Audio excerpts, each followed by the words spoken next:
Aujourd'hui, ce que tu vas entendre n'est pas une information, ce n'est pas une croyance, ce n'est pas une histoire, c'est une révélation que peu de temples osent encore transmettre, une parole ancienne, une parole dangereuse pour ceux qui confondent foi et compréhension.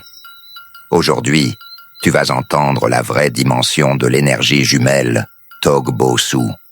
Et crois-moi, si tu écoutes avec ton mental, tu entendras des mots. Mais si tu écoutes avec ton souffle, ta manière de voir les statuettes, les esprits et même ton propre corps ne sera plus jamais la même. Avant d'aller plus loin, écoute ceci attentivement. Ce que je vais dire ne cherche pas à séduire, ne cherche pas à rassurer. Cette parole ne nourrit pas la peur. Elle détruit les illusions. Si tu cherches un Dieu qui se fâche, si tu cherches un esprit qui punit, si tu cherches une force invisible à amadouer par le sang, alors cette voie n'est pas pour toi. Mais si tu veux comprendre comment le souffle devient forme, comment la mémoire devient esprit, et pourquoi l'arbre précède l'homme, alors reste, écoute et respire. Comprends d'abord ceci. L'humain n'est pas un corps unique. Il n'est pas seulement chair, il n'est pas seulement pensée. L'humain est trois. Il est l'arbre, l'animal et lui-même. Trois souffles de vie coexistent en lui. Le souffle des plantes, celui qui nourrit, qui soigne, qui fait survivre. Sans lui, le corps s'éteint.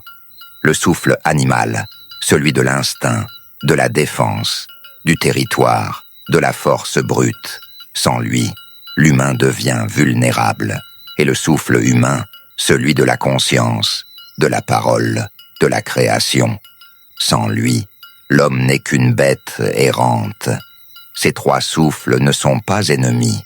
Ils sont complémentaires. Et toute rupture entre ces trois forces crée le déséquilibre. Nos ancêtres le savaient, quand un souffle quitte le corps, il ne disparaît pas. Il cherche une mémoire, mais pas n'importe laquelle. L'animal ne possède que l'instant. Il agit, il oublie. L'humain pense, interprète, déforme. Mais l'arbre retient. Il garde la trace, il conserve l'empreinte, il enregistre le passage du vivant. Le bois ne ment pas, il ne juge pas, il n'oublie pas. C'est pour cela que le souffle errant peut choisir de se réanimer dans le bois. Ainsi naît Togbosu, pas un dieu lointain, pas un ancêtre divinisé, pas un humain figé dans le bois.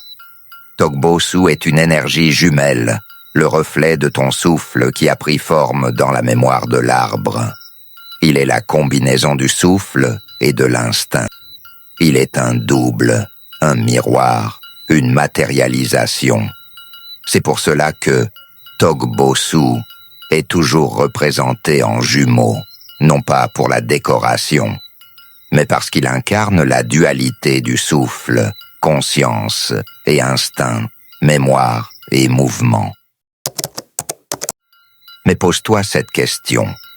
Si le souffle prend forme dans la mémoire du bois, quelle est sa première apparence avant l'homme raffiné, avant la parole, avant la morale?